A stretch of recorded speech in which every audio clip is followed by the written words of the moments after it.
Hello everybody, James here at Switch Watch, your home for everything Nintendo Switch related. I'm excited today because I'm going to be talking to you about Fate Extella, the Umbral Star. This is the first in the long-standing Fate series that is released on the Nintendo Switch. It's a game that was published originally on the PS4 and again on the PS Vita. Is it any good? Is it worth you buying, and should you pick it up? Let's jump straight into it. If you do like what you see, I'd love it if you could hit that subscribe button so you can get weekly content from us, and we'd love to hear your comments below. Thanks a lot. Fate Extella is a classic Musu, or as we call it in the West, Dynasty Warrior style game. It's simple combat, fast paced and really satisfying. You basically batter as many enemies as you possibly can, chaining together light and heavy attacks. You can also block and dodge and unleash devastating combos, and this is the real aim of the game, is to get combos and kill up to 4,000-5,000 enemies in a single move. Battles take place on a large stage, and within that stage you have different sectors that you or the enemy can control.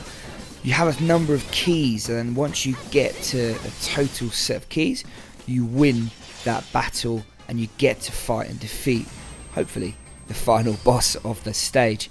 If your enemy takes over more sectors, then they win. So it's really about controlling the sectors, and there is some tactics to it, but mainly you just got to batter everything quickly enough to take over an area. As you get further into the game, you do get some unique challenges, such as taking over the neutral sectors by finding the hidden areas and also luring different servants to a certain stage where you and your teammates can gang up on them. You get to unleash devastating attacks by collecting Extella and filling up your Extella bar.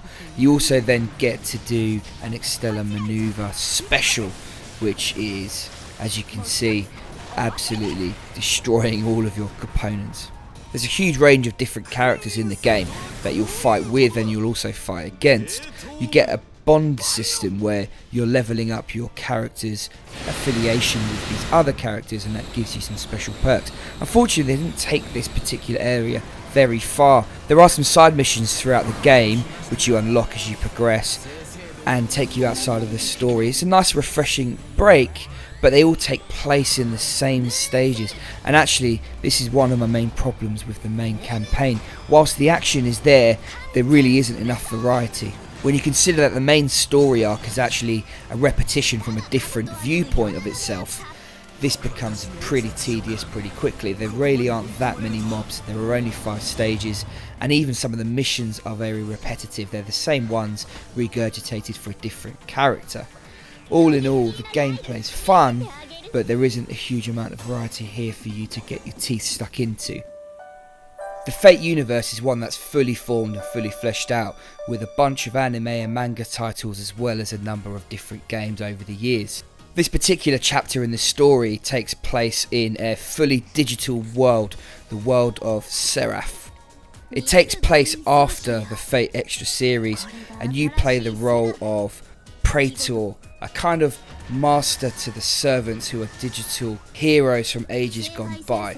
Ironically, these heroes are called servants, but they're the real characters of the game, and as you progress you start to realise it's their story that's being told and you're really a passenger. It's a classic anime style story. The world is in trouble and you and your ragged band are the ones that are there to save it. Each of the characters is voice acted apart from your own, and actually the voice acting in Japanese is fantastic, and I'm led to understand it's some of the people that originally did the characters. There's a huge cast of characters here and it's real fan service. You can tell that this game is aimed at the fans of the series. Unfortunately, this is where you get into trouble. For me, for example, as someone coming into the series afresh, I didn't really have a clue what was going on. The game doesn't make any effort to explain it, and only through getting deeper into the story and playing the first of the 3 main story arcs did I start to understand what was going on. If, however, you're patient with it, I think this is one that you'll get into and you'll start to realise is actually quite fun. The game reads as a novel almost. One thing I can't get past, however, is your main character and the way your text just pops up on screen. It feels like a jarring moment when you're in the middle of a deep part of the story and boom, you talk and text comes up. Visually, this isn't the most outstanding game there ever has been. I would say, however, that the game is quite pretty, it's vibrant and colourful. Clearly the game, however, isn't pushing the Switch at all.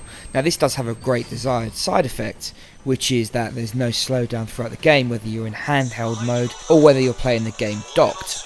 If you are into the anime series, I can imagine that you'll probably love this. It's fan art, it's pretty, there's a lot of action, and if you're not, well, it's a visual treat, but it's nothing to write home about. Some of the characters look slightly odd, and it all does look stuck on top of a landscape, which is probably the idea.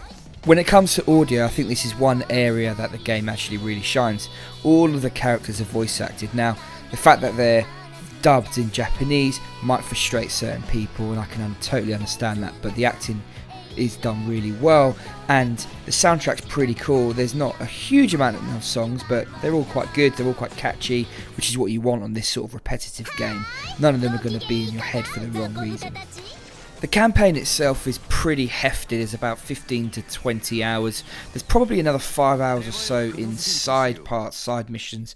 So the game itself, yeah, it does have quite a lot of longevity and replayability.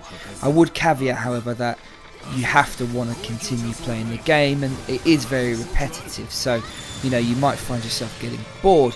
If you're not, then yeah, this game's got some longevity to it. In terms of value, I don't think this game does represent the best value there is. Unfortunately, it's repetitive, there's a lot to it, and it's a full price game coming in at almost £50. If you're a big fan of the series, then you probably don't mind paying that, but for anyone else, it's going to come down to whether this is your genre or not. If it is, then you'll have fun. It's not going to be a bad ride.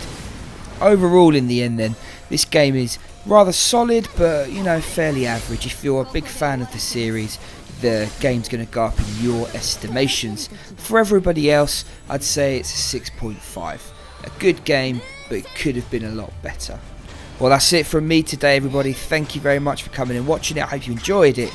If you do pick up the game, do let us know. Pop a comment down below, and if you do want to keep up to date with all the latest Switch news, you might want to consider subscribing. Thanks a lot, everyone. Take care.